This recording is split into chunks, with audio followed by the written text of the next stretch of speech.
Our dog narrator is born in a ditch. He lives in the wild until he is captured by some humans who keep a bunch of dogs in a pen somewhere. Our dog is basically a canine Oliver Twist taken to a puppy orphanage. The dog is soon reincarnated as a different dog, but with all his memories from his first brief life intact. This time, he is born to a dog breeder. He has food and water, but he doesn't want to be in a cage. So he escapes, opening the cage door and running away. A nice man picks up the dog to take him home with him. He puts him in his truck, but leaves the dog there when he stops for an unknown reason. The dog sits in the truck with the windows up. The day gets hotter and hotter and hotter. Could this little puppy's life be even shorter than the first one's? A rock flies through the window. A woman has smashed the glass to rescue the puppy. She takes the dog home and gives him to her son, Ethan, who names the dog Bailey. They become the bestest of friends, romping and playing like there's no tomorrow. Ethan nicknames Bailey Doodle Dog, which is a nice way to say stupid dog. They ride on. As Ethan grows older, he learns to drive, meets a girl named Hannah, and joins the football team. Todd tries to convince Hannah that Ethan is. Todd lied. He confronts Todd, telling him that he's a weird loser who doesn't have any friends. True. Todd can't handle the truth, so he burns Ethan's house. Bailey sees Todd doing it and bites him, but it's too late. The house is ablaze, and Ethan must jump from the second story to save himself. His leg is badly injured, which leaves him unable to play football again. He loses his football scholarship, and his life changes forever.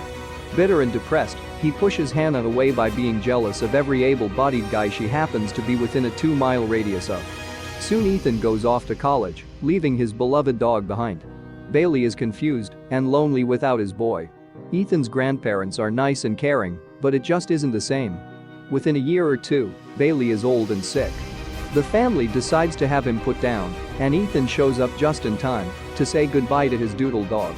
Bailey is happy, fulfilling his purpose of bringing happiness to this one human boy.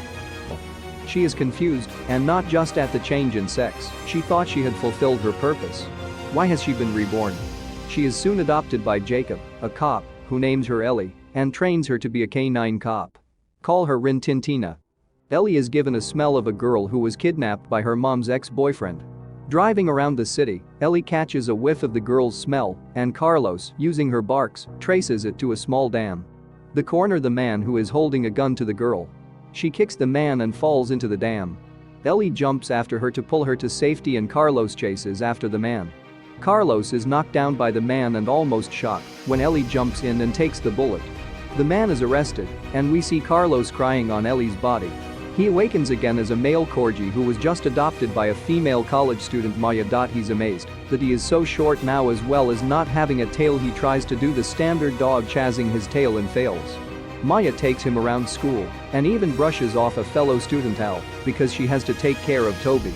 Toby's vet tells Maya that Toby is getting too fat and needs exercise. At the local park, Toby meets another dog, Roxy, and falls in love. Roxy is a larger dog like a wolfhound and towers over Toby. Toby keeps harassing Roxy, and we find out that Roxy's owner is Al. Cue to scenes where Al and Maya are going on dates with the dogs, and a comedy scene where Al proposes to Maya at a restaurant, but Toby sees the food being served flambe and panics, thinking the place is being burned down. More scenes where Toby is growing up as well, that Al and Maya's children, they torture him regularly. Then we see that Roxy was put down and Toby slowly descends into depression like with Bailey. Cut to Bubbles. For the final part of the film, he wakes up in the back of a truck as a Saint Bernard mix puppy. He's picked up by a lady who takes him home. Her husband-boyfriend is not happy about him and chains him up in the backyard.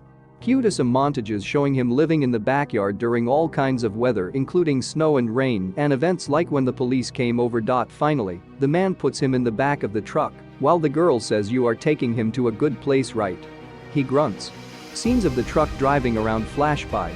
Finally, the truck stops on a bridge and the man kicks the dog out and drives away. The dog thinks it was good that he left that family and starts walking around. He's very filthy and looks like a stray. He finally ends up outside of a dog park where he meets a strange dog with piercing eyes.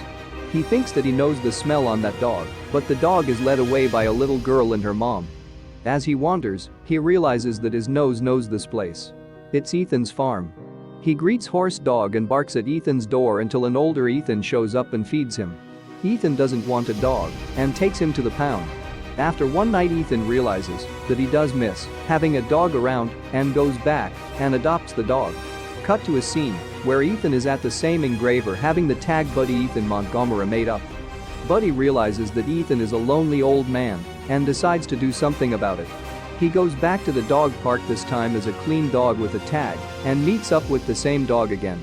This time he follows the family home, they live nearby, and when they get home Grandma comes over. Grandma smell verify familiar as Buddy realizes that it's Hannah. Hannah looks at Buddy's tag and realizes who his owner is. Hannah takes Buddy home to Ethan, and there are a few awkward moments where they discuss how their lives have been. Ethan never married and Hannah's husband died. Finally, they reconcile while Buddy wonders if they lick faces again. Cut to Ethan's and Hannah's wedding. Ethan comments on how he has no family, but Hannah has more than enough. After the wedding, Ethan is cleaning up and Buddy wants Ethan to know it's him. Buddy goes into the barn and brings out the old flat football they played with. Ethan plays with him a while and finds out that Buddy knows Bailey's old trick of jumping on him. Ethan is flattened by Buddy BTW. Ethan then remembers how Bailey liked the term boss dog and Buddy starts barking to the same term. Ethan then realizes that Buddy is Bailey.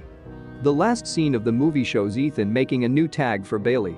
Bailey ends the movie by saying that a dog's purpose must be to have fun and help others have fun.